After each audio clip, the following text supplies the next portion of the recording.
Hello and thank you for joining us for this GUTV Sit-Down. I'm your producer, Corinne Cahill. In the midst of this Lenten season, forgiveness should be at the forefront of our minds, so we have devoted the next 30 minutes to discussing just what forgiveness is. You will be hearing from author of Rethinking Christian Forgiveness, Father Jim Voice, the Gonzaga students, and our ideologically diverse forgiveness panel, in hopes that you will come away with a more in-depth perspective on what forgiveness is.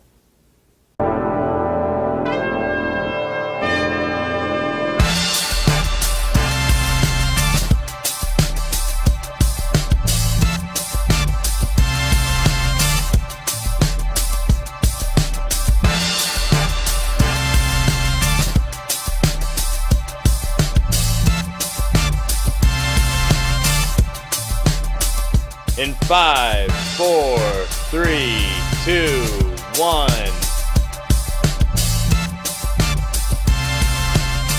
Thank you for joining us today for our special GUTV sit-down on forgiveness. I'm your host, Rachel Carlson.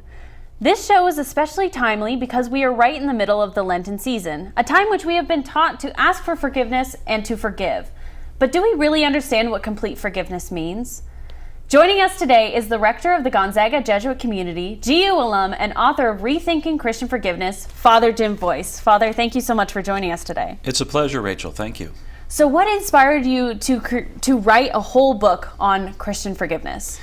Well, I think as a Jesuit and a priest over the years of ministry, I found that in trying to talk about forgiveness, the answers that I had inherited and learned growing up really didn't speak very well to the experience of the people that I was dealing with. And they didn't speak very well to my own experience. Growing up in a family where my parents divorced and had a rather acrimonious relationship, there was a lot of trauma and a lot of hurt there. And figuring out what forgiveness was all about was very difficult. There were a lot of conflicting messages. So over the years, as I've been trying to preach about forgiveness in different contexts and teach about it, I found myself rethinking some of the questions myself. And a few years ago, a brother Jesuit heard me give a homily on forgiveness and gave me a little bit of a push and said, "You really need to write about this." So that's what got me started. And then I started looking at what other authors were saying in philosophy and in psychology and found that there was a lot of disagreement and points of convergence as well. And so I began trying to sift out where those points were to see if I could name what I think is really going on when we're trying to forgive. Oftentimes in talking about forgiveness, people will jump immediately to a definition, or they'll just assume that we're all talking about the same thing. And what I found is that even among people who spend time studying this topic, there is so much difference of nuance and understanding that you can't just simply take it for granted. So I thought this would be my chance to step into the fray, offer a different kind of perspective, but drawing on the pastoral experience, my theological background, what I found in philosophy and also in psychology. Mm-hmm. And so that's how the book was born. How has researching this book changed your view of forgiveness? Well, it shifted it from being just, it's a really good question, by the way. It shifted my thinking from just being something that I will myself into doing, into recognizing that it's a much more complicated reality than I had ordinarily assumed, and that I think most people assume. What the authors that I've read pretty much agree on is that the kinds of events that we're either trying to get even for or to forgive are things that mean something to us. They have a particular kind of meaning, and it's one that somehow disrupts who we understand ourselves to be and how we see ourselves in the world. So, for example, somebody says something that I experience as insulting. Well, that tells me that I can be dissed. Well, no, actually, that's not right. And so my response is, well, I'm going to diss them back, or I'm going to find some way to get back at them, or I can grapple with the question of whether or not I'm going to forgive them and what that might mean. Some harms, of course, as we know, some things that happen to us are pretty surface level. Mm-hmm. You know, like when somebody parks the car in the wrong place and I can't get into my parking spot, well, okay, that's fairly easy to deal with. But some hurts go much deeper. and work their way deep down into the very fiber of our being, not just on a conscious level where we sort of make an easy decision, but on a level where I may say I've forgiven and I may really intend to forgive, but a week or a month or 2 years later, the feelings of resentment and hostility bubble to the surface and I have to grapple with that reality all over again. And so part of what I'm trying to do, and part of what I've had to rethink, is this sense that to try to understand what is really going on inside of us when we undertake to forgive in a way that will help us to understand why it's so darn difficult, why there's so much resistance to it, and why forgiving someone, particularly for a very deep hurt, can sometimes be a lifelong journey. So what do you think is the secret for finding complete forgiveness? Wow. Well, I don't know that I have a secret for finding that. I think it's a mixture of committing ourselves to a course of forgiveness for something that we have been hurt by, and reaffirming that commitment over the course of a lifetime in a spirit of hope, and with the purpose of trying to open up the possibility that that relationship that was wounded will be restored to healing. So I don't think there is a real easy or secret to forgiveness, but I also think, especially for really difficult things, it isn't just a matter of constantly working at it, but it's also, I would say, a matter of grace. Because I think that forgiveness, when we undertake to forgive, we're also trying to find a way, a kind of conversion, a way of realigning our sense of self that isn't entirely in our grasp. You know, we didn't make ourselves to be wholly who we are. We inherited a lot. We've absorbed a lot of understandings of the world and of ourselves in the world. And those are the things that get called into question when we've been hurt by somebody. We can't just simply think our way through all of that, because some of that really digs deep down into the foundations that we no longer remember from the time when we were children, even before we had the use of language, even before we could speak. And so some wounds are so traumatic that it can be a lifetime to realign and reweave the fabric of our sense of self into the kind of wholeness around that hurt that allows us to really move forward without ever trying to seek to get back at somebody again. Wow. Well, thank you so much for sharing your wisdom with us today, and we will see you right back here for our panel. But coming up next, do you have something that you should apologize to your roommate for? We have a few anonymous examples after the break. We'll be right back.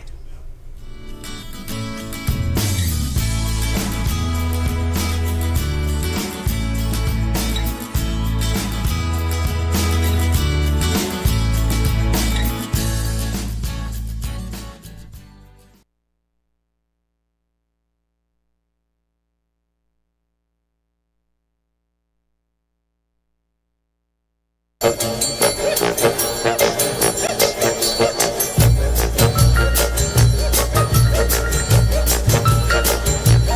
ready to stay for the test? Because I'm happy. Clap along if you feel like a room without a roof. Because I'm happy. Clap along if you feel like happiness is the truth. Because I'm happy. Shoot, I forgot. Yeah, I'm gonna start studying right now. Thanks for reminding me. Good morning, beautiful.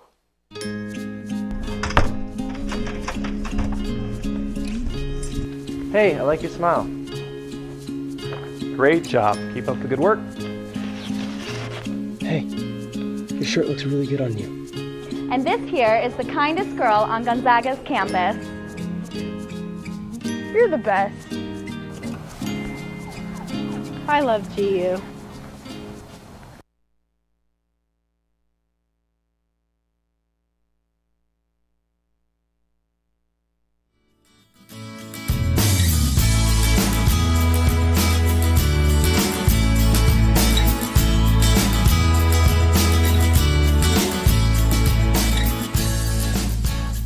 Welcome back to our show all about forgiveness. Whether you are barely on speaking terms or best friends, there always seems to be some things about your roommate that bother you.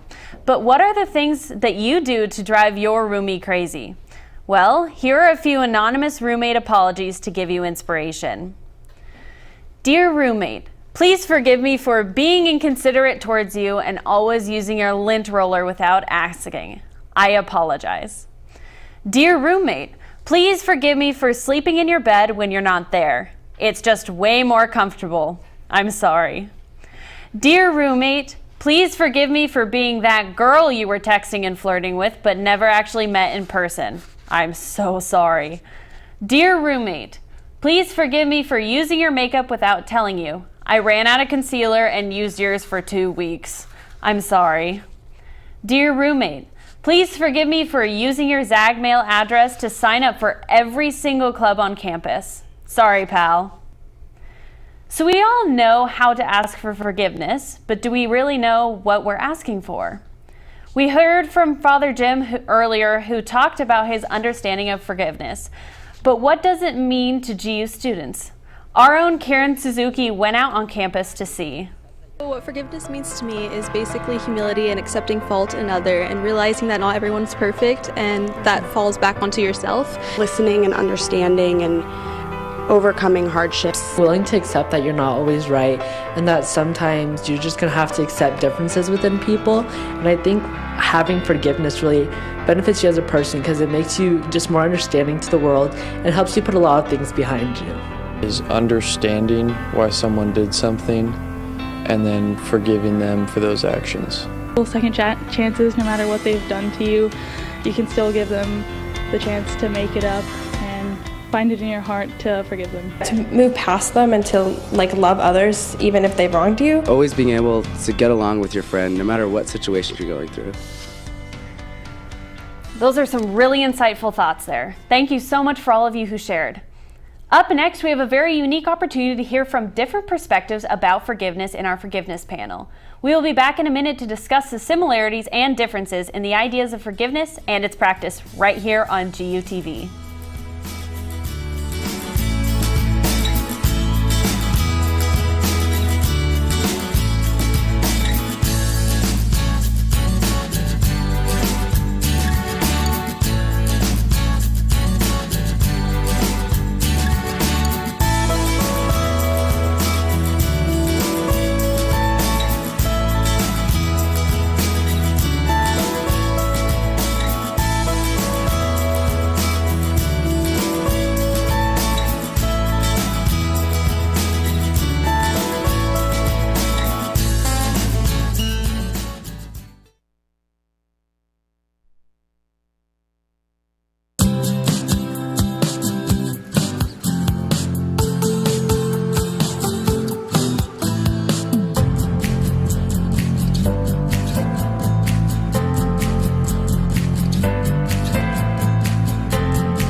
Ah!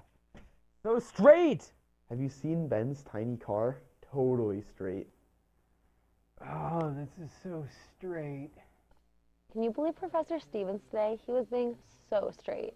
Oh, this class is so straight. Man, you don't want to go see that. That movie's super straight. What does that even mean? Do you even know what you're saying when you say that's so gay? Think before you speak.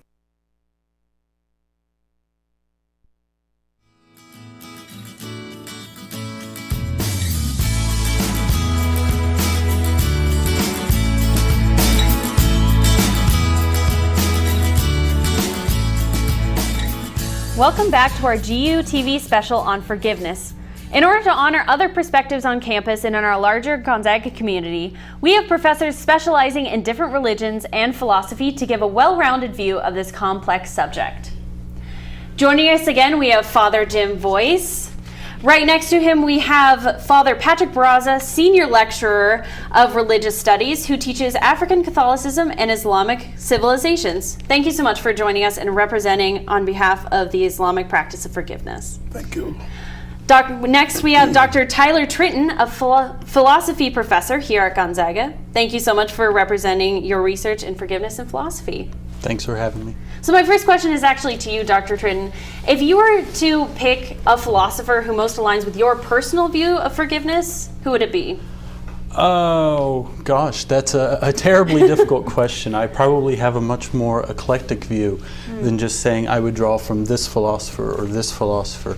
I do know many philosophers that exert an influence on my thinking in this area. Father Voice talked about in the first chapter of his book, so certain French continentalists like Vladimir Yankelevich or Jacques Derrida or Paul Ricoeur, for example. But I won't let you pin me down to one author. That's great. Well, how has Father Voice's book impacted you in the way you possibly teach forgiveness and philosophy?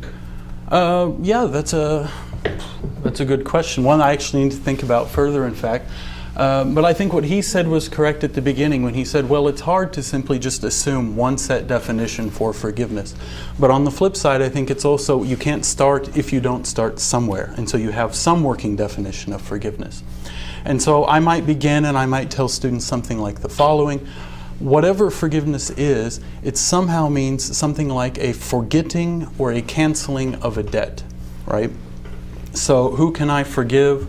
One who owes me a debt. Now this can be used in an economic sense where one owes me money and I forgive their debts, or it can be used in a moral sense where someone has wronged me and they have a certain debt or an obligation to me. But either way, I think it's a forgetting or a canceling of a debt. And that from this basic working definition, I think many very interesting ramifications might follow. That's great. Well, Father Barraza, I feel like a lot of us on campus don't necessarily know what forgiveness looks like in an Islamic sense. What is the importance of forgiveness within the Muslim culture? Well, we, being Islamic tradition, forgiveness is basically rooted in two major sources of the Sharia law. And these two major sources of the Sharia law is the Quran, which is the holy book of the Muslim people, and it is written in Arabic. And the second source is the Sunnah and the Hadith. The Sunnah are the sayings of the Prophet, what he said. And the Hadith is what he said. But the Sunnah is what he did. So the Prophet himself is so exemplary that he lived the Quran. And without him, the Quran cannot be explained. So in terms of forgiveness, to the Muslims, sin is forgetfulness. But the remembrance is forgiveness. So that those two have to go together. How do the Muslims remember? They remember that they have drifted away from God by praying 5 times a day. And that brings them back to that connectedness with God. At the same time, within Islam, sin, when you have sinned, you do not just, if you have sinned against somebody, you do not just go to that person and say, forgive me. You have to talk. Or you do not just run to God and say, God, forgive me for having offended this particular person. No. Go to the person, talk, have a reconciliation, and then come back and ask God for forgiveness. That is how they look at it. This is the Quran, the holy book, the sacred book of Islam. And this is the hadith, which also covers the sunnah, which is the tradition, what he did, what the Prophet did. How did he do? How he slept, how he ate, how he walked, how he spoke. Those are actions that he did. For example, I can tell you that the Prophet said, when you eat garlic, don't go to the mosque, which shows that be mindful of other people because of the breath. Mm-hmm. So that is how you can relate yourself with other people. How do you think that's similar to Christian forgiveness, or do you think it's something, there are things that we need to work on? I think when it comes to matters of spirituality, because forgiveness is a spiritual act, and when it comes to spirituality, that is our common ground. Is the common ground what Father Vos has been talking about, and what Muslims will expect when it comes to forgiveness. That is our commonality. Yes. There is nothing I can subtract. There is nothing I can add. The only thing is that they do it differently. I'd like to pick up on that if I could. In the language of spirituality, in the book I try to look first at what is forgiving as a human enactment apart from any kind of reference to religion, because that's where a lot of the discussion goes, and then move into a way of rethinking what's going on in Christian articulations. But this notion of spirituality is utterly important, and the common thread that I try to draw throughout the whole thing is that whether or not we forgive or undertake to forgive, we are setting ourselves on a trajectory for our future personal becoming. And for me, that's a secular way of talking about what spirituality is about. I don't know the Muslim tradition, but you and I sharing the Christian tradition, that there is this sense that we're moving somewhere, and that the choices that we make shape our future and who we will be going into the future. So that personal becoming, who we are coming to be, is a category that can span both the secular and the religious conversations, so that we can mutually engage in dialogue with one another about how to tease out what all of this means. And so I really appreciate you bringing in the notion of spirituality. And actually, the productivity of spirituality is rooted in that. Because in forgiveness, it is not just one-sided. Both benefit. It is not just one person who is going to benefit. Both the one asking for forgiveness and the one who was hurt, both in the long run, both benefit. Because there is a healing in both. And even beyond just those two, one of the things that I explore in the book is that when we experience a hurt and we don't forgive, that doesn't just affect our relationship to the person who caused the harm.